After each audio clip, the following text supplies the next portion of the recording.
Shalom.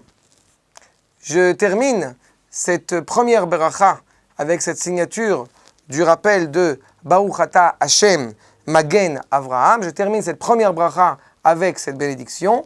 Comprenons bien que Baruch, je te reconnais comme étant source de bénédiction. Ata, nous avions déjà expliqué, et Hashem, la dimension de la providence divine qui s'inscrit dans notre histoire. Et justement, Magen Avraham, nous avions évoqué la dernière fois cette protection assurée, cette garantie Magen Avraham, justement qui protège Avraham. Pourquoi Avraham plutôt que Yitzhak ou plutôt Yaakov? À cela, il y a deux raisons.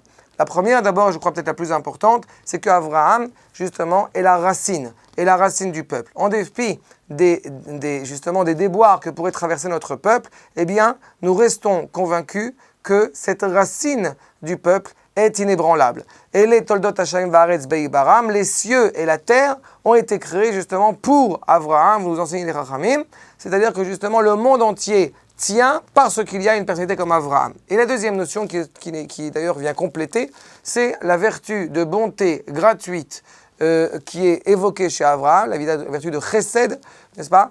Eh bien, il est certain que tant qu'il y a cette nation, la racine, ce lien à cette nation hébraïque qui œuvre à justement parfaire, agrémenter le bien dans sa création, eh bien, cela assure l'éternité de notre peuple et le projet du Créateur. Ainsi, nous terminons cette première bracha par Baruch Ata Hashem Magen Avraham. En dépit des déboires, nous sommes assurés justement de la finalité des engendrements, à savoir le projet divin arrivera à sa finalité. L'âme Israël, bien sûr, et d'autant plus aujourd'hui que nous sommes revenus sur notre terre, le peuple juif retrouve cette racine progressivement à laquelle il est relié par filialité.